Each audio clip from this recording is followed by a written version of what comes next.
साथियों नमस्कार, मैं अखिलेश यादव।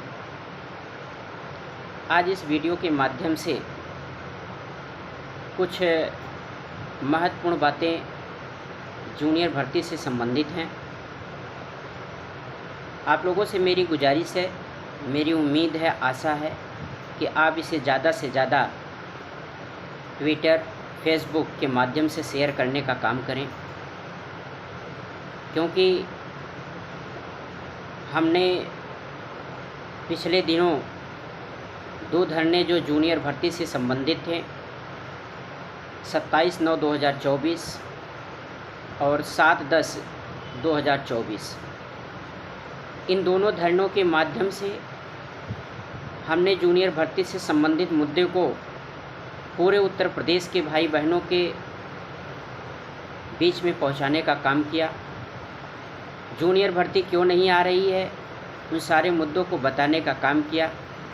आज उसका परिणाम ये रहा कि उत्तर प्रदेश सरकार द्वारा लखनऊ से यह बयान जारी किया जाता है कि बहुत जल्द 2 लाख अध्यापकों का प्रमोशन परिषदीय उच्च प्राथमिक विद्यालयों में व केवल सहायक अध्यापक के पद पर होना है।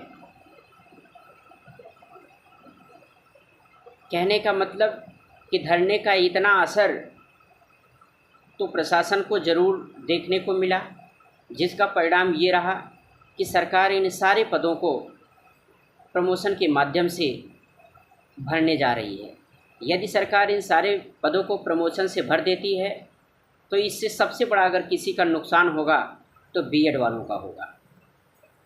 इसका परिणाम यह होगा कि जितने पद प्रमोशन के द्वारा उच्च प्राथमिक विद्यालयों में नियुक्ति होगी, उतने पद जो है प्राथमिक में खाली होंगे और उन्हीं प्राथमिक विद्यालयों में सीधी भर्ती मिलेगी। इस प्रमोशन से आप ये साफ स्पष्ट जान लीजिए कि प्राथमिक में भर्ती के सारे रास्ते खुल गए हैं। यदि उत्तर प्रदेश के बीएड भाई बहन नहीं खड़े होते हैं, अपने अधिकार के लिए नहीं जागते हैं, जो कि हमने विगत जो हमारे 2 धरने जूनियर भर्ती से संबंधित थे, हमने सारी चीज़ों को बहुत अच्छे तरीके से आप लोगों को समझाने का प्रयास किया। मुझे उम्मीद है कि सभी भाई बहन हमारे साथ जुड़ रहे हैं। इसके लिए हम आप सभी का तहे दिल से स्वागत, अभिनंदन और वंदन करते हैं। आप लोगों से मेरी निवेदन है कि आप लोग परिषदीय उच्च प्राथमिक विद्यालयों में उत्तर प्रदेश सरकार जो प्रमोशन करने जा रही है प्राथमिक के सहायक अध्यापकों का, परिषदीय उच्च प्राथमिक विद्यालय के सहायक अध्यापक के पद पर आप एकदम बेफिक्र रहिए। लेकिन इसके लिए हमको तन मन धन, सड़क और कोर्ट दोनों तरीक़ों से लड़ना होगा, जिससे सरकार कम से कम हमको 50% सीधी भर्ती दे।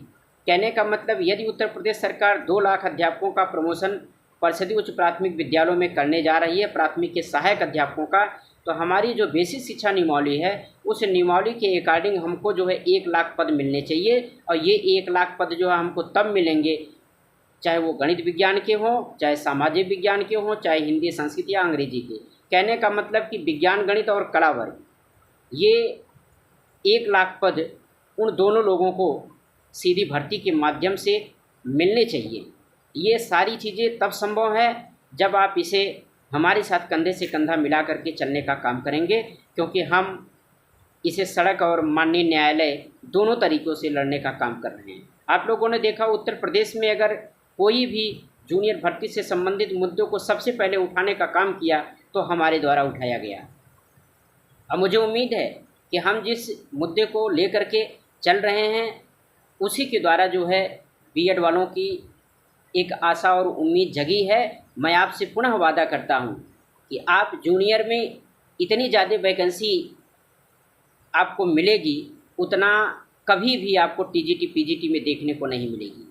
इसलिए मैं बीएड के समस्त भाई बहनों से निवेदन करता हूं कि आप लोग जो हमारा तीसरा धरना प्रस्तावित है, शिक्षा सेवा चयन आयोग एलनगंज प्रयागराज 16/10/2024 को 11 बजे आप ज़्यादा से ज़्यादा भाई बहनों को जोड़ें और अब की बार इतनी संख्या में आएँ ताकि अध्यक्ष महोदया को ये लगे कि अब हमें इनके लिए कुछ करना पड़ेगा।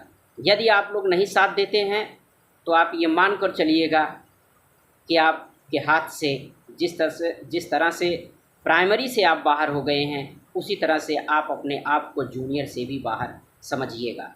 जबकि माननीय सर्वोच्च न्यायालय द्वारा जूनियर के लिए ही ये कहा गया है कि बीएड जूनियर के लिए है, लेकिन अगर आप निष्क्रिय पड़े रहेंगे तो यहाँ भी बीटीसी वालों का कब्जा होने जा रहा है। इन्हीं शब्दों के साथ हम आप सभी का तहे दिल से स्वागत, अभिनंदन और वंदन करते हैं और निवेदन करते हैं कि आप लोग 16/10/2024 11:30 बजे शिक्षा सेवा चयन आयोग एलनगंज प्रयागराज पहुँचने का काम करें। धन्यवाद।